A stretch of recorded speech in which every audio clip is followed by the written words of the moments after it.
Welcome to me and Amir's first video on we're trying to do this like new thing called Just Spraying Nonsense, where we review stuff and talk about our thoughts. And today's stuff we'll be talking about the Insomniac trilogy. So first we're gonna start. Yep, yes sir. So first we're going to talk about the first game in the series, Marvel Spider-Man. Okay, Amir, what do you think about the story? Marvel Spider-Man stories. You know, it's been a minute since I played the Marvel Spider-Man story, but I get the gist of it. And to be honest, for what it's worth, I think it's good, man. I mean, like it does what it do. It's like pretty good, you know. It's pretty good. I like it. How they introduced this new Peter Parker in 2018, which we all fell to love in, and just I like how they handled it, like introducing Mr. Negative, which wasn't seen in mainstream media except for comics, I guess. So it's nice to show him there. It was pretty good, man. Now we gotta head to the gameplay.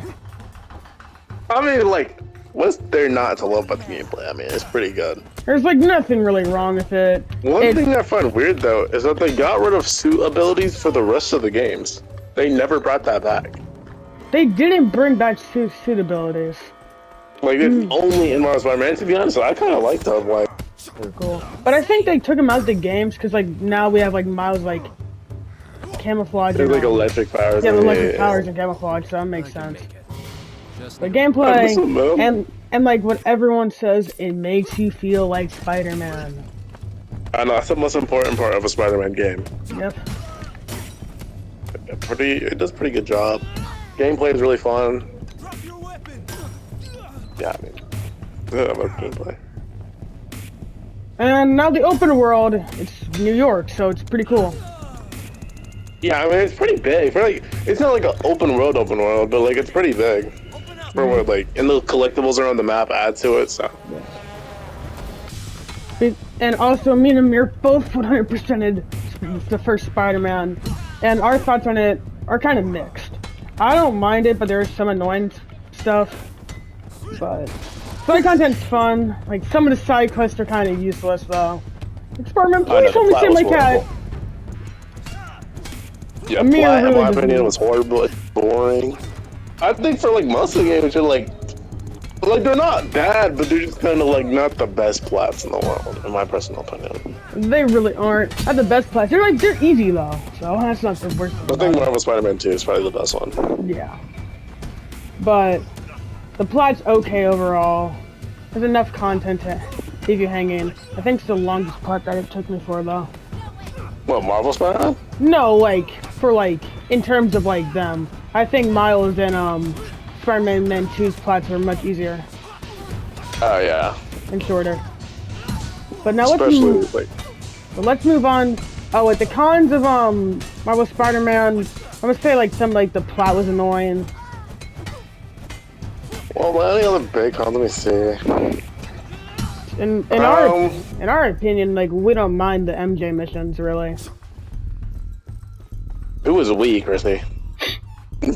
That's just you, bro. I mean, I do not like them. I really didn't like. They got better in Marvel Spider-Man 2, but I still was not a big fan. I think they weren't okay. They're not bad, and yeah, they get overhated. And I think that's what I meant. They're still annoying. I don't know. They definitely do get overhated, though. They do get overhated. But yeah. I think the only cons of it was just the 100% was kind of boring, but that was really it. So let's move on. And MJ missions. So overall, our score, I'm giving the game an 8.5. What about you, Amir? Yeah, probably 8.5, easy. Okay. Now let's move on to its spin-off sequel, Spider-Man Miles Morales. Now, Miles isn't bad per se. I think the story is definitely I think it's the story that has it. Well, first we'll get to that soon. But first, I think the gameplay that it really improved in this. Gameplay got much better, yeah. Including the electric powers in the game just made it just super cool. And the camouflage, it was just cool to me. Definitely got much better. It got improved. I mean, yeah, really, it's just better. There's improvement. But now, in terms of story, I was kind of disappointed. I get it, because it's a new Spider-Man. He's not going to be dealing with like the Sinister Six on his first day on the job. Yeah. But to me, I was kind of disappointed. Cause I really, in like 4th grade, I enjoyed like the Spider-Man's 1 story, and Miles' story is cool, but like, even in terms of bosses, I think they went down. Oh yeah, definitely. They reused Rhino twice, which is kind of, it's alright. They just changed it to Roxxon. Story was fine, it was cool seeing his problems, but my biggest problem with this game is I think the main villain. I'm not the biggest fan of the Tinkerer. The Tinkerer. It's... Even that name, the Tinkerer. Tinkerer's kind of lame, I'm not gonna lie. Yeah, Finn was definitely not the best villain. So the best villain. Spoiler if you haven't played it. I mean, like, it came out 3 years. Bro, come on. Yeah, it's 3 years. But I don't know. Even the plot. It is probably like one of the worst pluses I've ever experienced. It's not a good one. Miles? No, Finn's.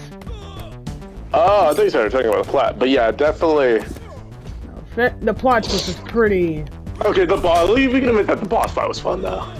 Boss fight was one of my favorites in the game. At first, it was really really good. It was intense too, because you could just like feel Miles trying to plead with Finn and everything. It was a good boss fight. It was a good boss fight. It was one of my favorites in the Spider-Man series until Spider-Man 2 came out. But I found that really cool. But open world, it's kind of the same, but different. They added like snow and like a Christmas vibe to it. Which I do really like. It's very looks very nice. It does, especially with like the new. I didn't play this on PS5 at first because I wasn't able to get one because, you know, the PS5 launched. But even on PS4 it was really fun. But yeah, it's still a great game to be honest. Despite its flaws, I mean, to me, I don't mind the plot. It's a much shorter game than the first Spider-Man. Oh yeah, that's what I heard most people complaining about. Which I see why, but I don't know, it's fine. I don't think it's that big of a complaint. It's not that big of an issue. It's not big of an issue. I felt like it stays. I don't want like a 15-hour story of Miles when he was like just came out. Of Miles, right? Exactly. What would they do for 15 hours? Exactly. That's what people gotta understand. Like, Insomniac can only fit so much. Like, it really wrapped up the story perfectly. I felt like, even if it's flaws, it felt like a decent story. A 15-hour Miles game. Even though like he's like a brand new hero, like him like coming out in, like the 2010s. He doesn't have like a lot of work with, except like Peter has been out since like the 60s. Oh yeah, Peter has been out here with Spider-Man business since like a long time, but in the 60s. And Miles just really didn't have that much to work with, if I'm being honest. And Miles just picked up with the release of the Spider-Verse movies. And that only came out. No offense to Insomniac, but we can all admit that those movies handled them much better. Even in Spider-Man 2, but like he just came out, so like I don't think he could have that long of a story. Yeah, because like really think about it. What else would y'all like have Miles do? And again, really can't. And what? Like what? A 50-hour Miles game? 15 no offense, but 15 hour. A 15-hour. I don't think that would work. And the Prowler was cool, I guess. Yeah. Then again, he was handled better in Spider-Verse, but. No offense to Insomniac, they handled him. I will say they made him much better in Spider-Man 2. We're gonna get to that in a second. Yeah, but overall, in overall game ranking, I'm giving it a 7.5 out of 10. 7.5, yeah. That's not like, I think it has a lot to live up to when it's compared to Marvel Spider-Man, and it doesn't deliver on all those points, but it does where it matters. Yeah. Now let's go into the final and most recent entry, like into the Insomniac trilogy, Spider-Man 2. So this game, it's probably a 10 out of 10. This game improved on everything, allowing you to play as both Peter and Miles.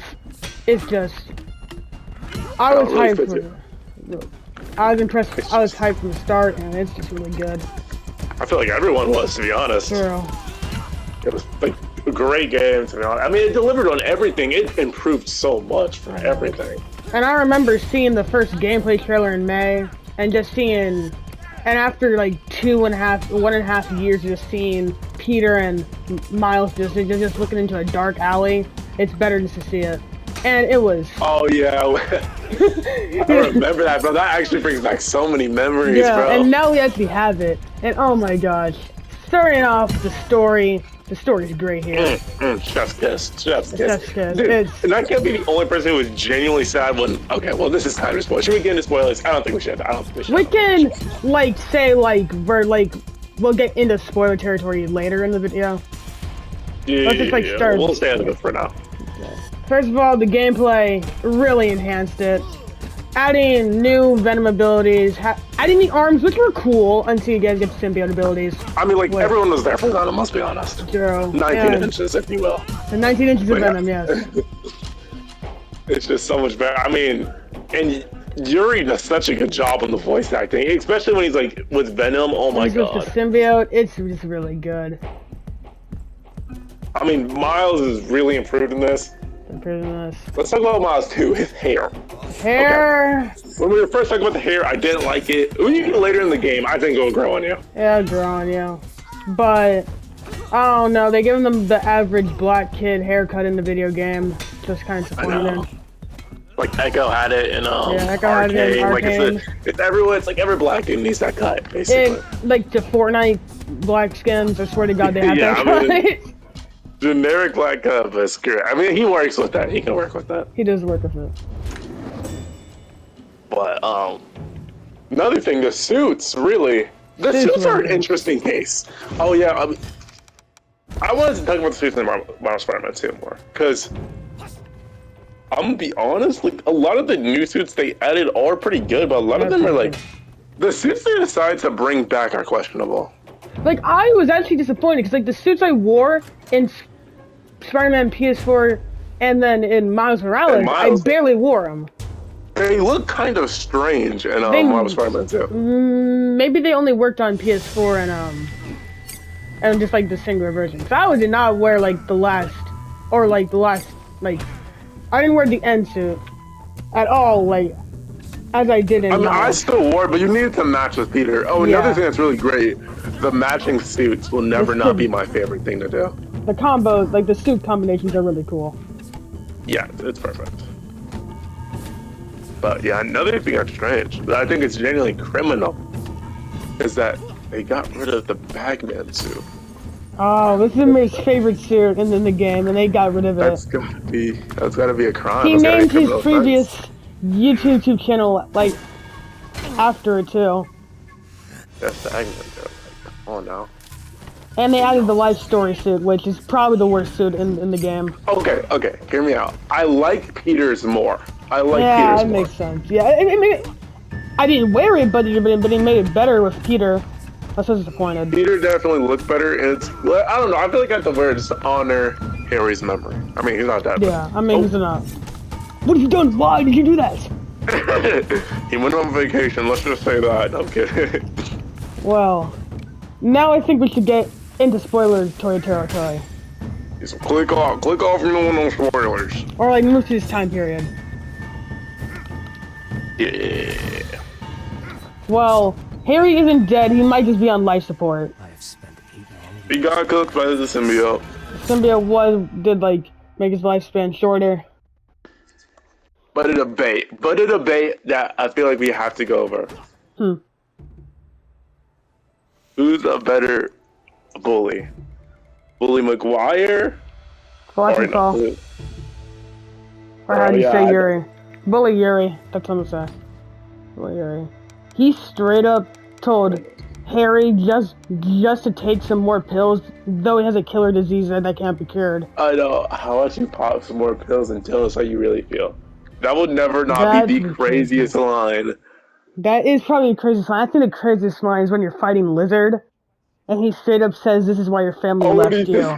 That is crazy. He can't control it that he can turn into the Lizard. Like, God, he said, "This is why your family left you." I'm like, jeez, little bro, relax. I think, oh no, Yuri did a good job with the symbiote. But now that we're in spoiler territory, he'll always be iconic, but let's be honest. We can talk about Venom and Kraven. Now, Kraven makes the story really cool. I really like Kraven. Has to be one of the best parts of the story, best villain in all of the games, to be honest. Sure, Kraven's so cool. He just really wants to take out. He wants to find someone that can kill him because he has cancer, and he doesn't want to die to that. Like, he doesn't want to die to that. He's so cool, and he was wiping out every villain. He was taking out Rhino, Scorpion, everybody. Even how Scorpion was trying to be the main character and try to take him out like in school and shit. I know, bro said gotcha, like that actually got him. Yeah. But another thing I'm kind of curious about, why is everybody so sad about Shocker's death? Shocker's the most lamest. Dude, I hated Shocker. That's like, Shocker was even cool. I know, like, I've seen it on my TikTok that everybody's like sad that Shocker got killed. I'm like, bro, what was so special about him? It was just, he's Shocker. I know, he's Shocker. He's forgettable. No offense, like, maybe we'll get, like, burned at the stake or something for saying that. But this Shocker, I mean, he was chasing in the boss, even the boss is okay, and then he left. It set up the Martin Lee story. Come back, don't kick it into the earth! Go back, Shocker! I don't know why in the Spider-Man 90s cartoon he got mad at Shocker. What could Shocker have done to make him that mad? I don't know. I'll take you out of the earth! Shocker! And the 90s voice acting makes it so much better. I know! Oh my god. I'll take you out of the earth! Oh my god, okay, but that's besides fun. Let's get back on topic. Let's get back on topic. Kraven is really cool, and then Venom came in. He's at the end of the story, but he's still cool. He's really towards the end of it, but like, he makes it so much better. Tony Todd's performance as Venom is really cool. Oh yeah, his voice is... Though it's kind of goofy when frickin' Peter's having a symbiote, cause... And he switches between his regular voice and his Venom voice. And when you see... I mean, like, it's so cool, but like... And then you see the new Peter face, and you expect to see him saying, I'm not the problem, I'm the solution. I can't take him seriously. You think we're the problem? We get the solution. Like, bro, who are you? But... Really, let's talk about that, because I feel like we should have talked about this with Marvel Spider-Man. Can we talk? I never disliked the new Peter face. Let's be honest. Like, I know a lot of people. It grew on me, because at first I wasn't a big fan of Tom Holland, and I thought the Peter face in the PS4 was fine. But now it grew on me. I think they made it better in Spider-Man PS5. But and it's really not horrible. It grew on me when I was playing it. At first I was kind of mad, because I didn't like Tom Holland at first, because he has his Zendaya, but that's another story. But isn't it over? Like, don't they? Yeah, I think they broke up. But now to get back on topic. The champions, my friends. Okay, but now let's get back on topic. Yeah. But oh no, like I think they did really good on it. And Miles started the story with Lee is cool. But he probably wants revenge on them. Yeah, I want revenge. It's cool.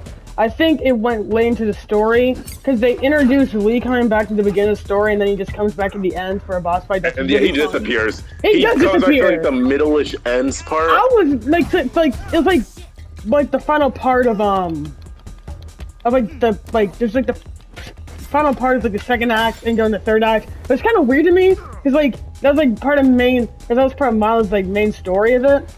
And he's just they gone. They really done it, but I don't know. It was strange. It was strange. I wonder why he would disappear. And then the infamous college essay, which was half of Miles' story at first, which is like, it's cool. I still think Miles is going for more of a relatable story than like Peter and like saving the world. It's like definitely more relatable. Like, and hailing like and inheriting that alien on his skin, so it makes sense. Yeah, I feel like Miles is definitely more relatable.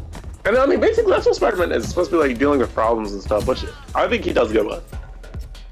So I think that part of the story is kind of grown on me. But even though, bro, just like write your essay, dude, it cannot be that hard. I know, even nudged him about it. But then they enhanced the gameplay, and oh my god, the traversal with the web wings is so much fun. Oh, and the slingshot. Yeah, slingshot to make. I only use fast travel like a little bit, just to get to some places, I just wanted to finish it up quick, but I didn't use it that much. I really use fast travel for the plat. That's it. Yeah, like I always it's like fast travel for the plat because sometimes I didn't feel like swinging all the way across the map. But speaking of even though you could have like the place could be like 8,000 miles away and then get there in like 0.2 seconds. I know, but they enhanced the open world. They added like Brooklyn and Queens, which is really cool. And they all look so detailed. I'm not gonna lie. So detailed. The Coney Island mission that looks so pretty, dude. Yeah, I mean it's just perfect. And I mean, there's like some of the side quests are fine, but overall, I'm giving this game a 10 out of 10. It should win Game of the Year, and if it doesn't, I don't know what's winning. If it doesn't, all I'm saying is, here's to the Kingdom fans, you're cooked. That's all I'm gonna say. You're cooked. Freaking Zelda fans, but if Final Fantasy wins, I'm gonna be really disappointed because it does not deserve to win Game of the Year. That is a different topic, but yes, me and Chrissy do hate I do not hate it. You hate it, but I find it. You hate it too. You hate it too. I give it a 7 out of 10. I give it a 7 out of 10. Yeah, I give it like a 3. I haven't even finished it yet, but I know, you have to finish it. You're not halfway. That can be. Bad. I think I'm that can be another review day for like games like we played in 2023. Oh my god! I'm gonna give it like a 2 out of 10. That's a whole nother story. But it's another game. And that's the end of our video for Just Spitting Nonsense. Come back for another video soon. Bye. Bye.